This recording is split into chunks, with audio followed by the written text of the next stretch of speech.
always remember that there is no dividing line within the Ummah between Sunni and Shia, between different groups who call themselves Ahlul Sunnah, between different groups who call themselves Shia of Ahlul Bayt. Those are not the red lines or the dividing lines of the Ummah. There is only one primary dividing line within the Muslim Ummah. There is only one border that we need to be conscious of and we need to be on guard against. And that dividing line is those who put the Ummah first and those who do not put the Ummah first. وَكَذَلِكَ جَعَلْنَاكُمْ أُمَّةً وَسَطًا لِتَكُونُوا شُهَدَاءَ عَلَى النَّاسِ. Allah says that He has created the Muslims as one Ummah. That one Ummah means that if I am a Sunni and I believe that we can only understand our Islamic obligations by referring to his companions as a collective, and that all of those companions are adil and they are just, and that whatever hadith they narrate, they are accurate, then that is my means of approaching the Sunnah of the Prophet. Every Muslim should respect this means that I have of approaching the Sunnah of the Prophet, even if they disagree with some details. No Muslim will disagree about the companions, because every Muslim will go through those companions whom they consider to be authentically preserving the teachings of the Prophet. There is no dispute between Shia and between Sunni about the companions of the Prophet.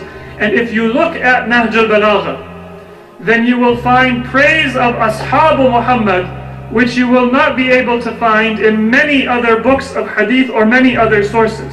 But yes, there will be differences about which of the Sahaba, which of the companions best preserved the teachings of the Prophet.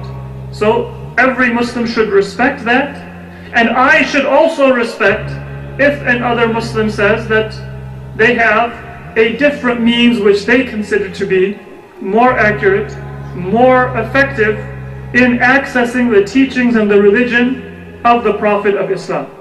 But what is important is that we do not forget that the Sahaba are a means by which Muslims will access the teachings of the Prophet. Ahlul Bayt have the role of preserving the teachings of the Prophet, and their role can only be fulfilled. Those teachings of the Prophet can only be accessed and they can only be implemented if the Ummah is in a healthy state.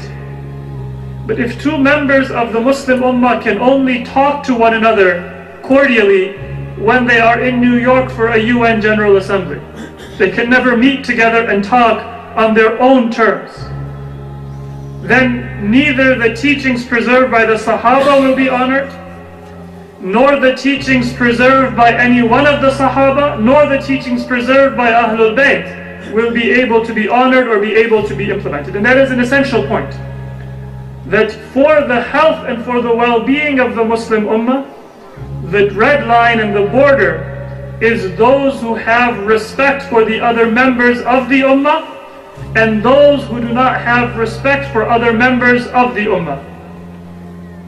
Those who are quick to call their opponents kafir and mushrik and outside of the fold of Islam and outside of the fold of humanity, they are the ones whom Sunni and Shia and all of the schools of thought within Islam should unite to condemn and say that if you are going to declare a Muslim kafir, if you are going to declare somebody who says La ilaha illallah Muhammadun Rasulullah kafir, then it is you who are outside of the community, but not any one of those groups who are part of the Muslim family.